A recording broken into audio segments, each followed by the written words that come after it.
గత 2 రోజులుగా రాష్ట్ర వ్యాప్తంగా కురుస్తున్నటువంటి వర్షాలు మరి మరొక 2 రోజులు కూడా పెద్ద ఎత్తున భారీ వర్షాలు వచ్చేటువంటి అవకాశం ఉంది కాబట్టి ఎక్కడికక్కడ అధికార యంత్రాంగంతో పాటు మనమందరం కూడా అప్రమత్తంగా ఉండాల్సిన అవసరం ఉంది. అదేవిధంగా చాలా చోట్ల పాత ఇళ్ళు కూలిపోయి చనిపోతున్నటువంటి సంఘటనలు కూడా కనబడతా ఉన్నాయి. దయచేసి మరి పాత శిథిలమైనటువంటి ఇళ్లలో ఉండకుండా ఇల్లు లేనటువంటి వాళ్లకు పక్కన షెల్టర్ కూడా ఏర్పాటు చేయడం లేదా పక్క ఇళ్లలో ఆశ్రయం ఇవ్వడము.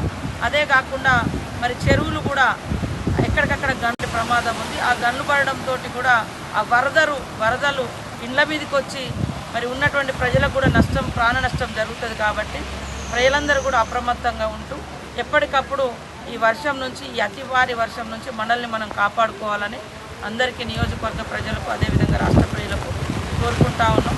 మరి ఒకరికొకరు ఈ కష్టకాలంలో చేదోడు వాదోడుగా ఉంటూ ఇలాంటి వరద బీభత్సం వచ్చినప్పుడు మరి ప్రయాణంలో కూడా చాలా జాగ్రత్త వహించాల్సిన అవసరం ఉంది. దయచేసి అందరూ అప్రమత్తంగా ఉండాలని, భారీ వర్షాలు ఉన్నప్పుడు బయటికి రావడం కూడా మానేసుకుంటే మంచిదని